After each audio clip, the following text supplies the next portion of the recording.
చేయూత పథకానికి సంబంధించి ఇంకా చాలామందికి ఈ అమౌంట్ అనేది పడలేదు. దానికి సంబంధించి వీడియో అయితే చేయమని చాలామంది కమెంట్ సెక్షన్లో అయితే అడుగుతున్నారు. మనం ఆ వివరాలు అయితే ఈ వీడియోలో అయితే తెలుసుకుందాం. అంతకంటే ముందు ఒక విషయం, చేయూత అనేది గత ప్రభుత్వం అమలు చేసినటువంటి పథకం. ప్రజెంట్ ప్రభుత్వం అయితే మారిపోయింది. కొత్త ప్రభుత్వం ఏర్పడి కూడా కొన్ని రోజులు అయింది కాబట్టి ఈ చేయూత పథకానికి సంబంధించి ఎవరు కూడా అధికారికంగా సమాచారం అయితే ఇవ్వలేదు. అయినా సరే దీనికి సంబంధించి ఈరోజు ఈనాడు న్యూస్ పేపర్లో ఒక ఆర్టికల్ అయితే రావడం జరిగింది. అందులో ఉన్న వివరాలు అయితే ఇప్పుడు చూద్దాం. మీకు స్క్రీన్ పైన ఆ ఆర్టికల్ అయితే చూపిస్తున్నాను, చూడొచ్చు. అక్కడ ఏ అధికారి చేయూత పథకానికి సంబంధించి అప్డేట్ ఇవ్వకపోయినా అక్కడ కొన్ని వివరాలు అయితే ఉన్నాయి.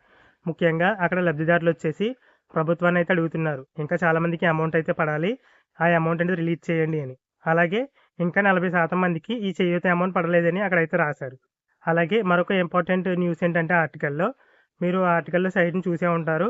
ఆ నియోజకవర్గానికి సంబంధించి ఆయా మండలాల్లో ఇంకా ఎంత అమౌంట్ రిలీజ్ చేయాలి, అంటే ఇంకా ఆ మండలానికి సంబంధించి ఎన్ని కోట్లు రిలీజ్ చేయాలి అని అధికారుల దగ్గర డేటా అయితే ఉంది.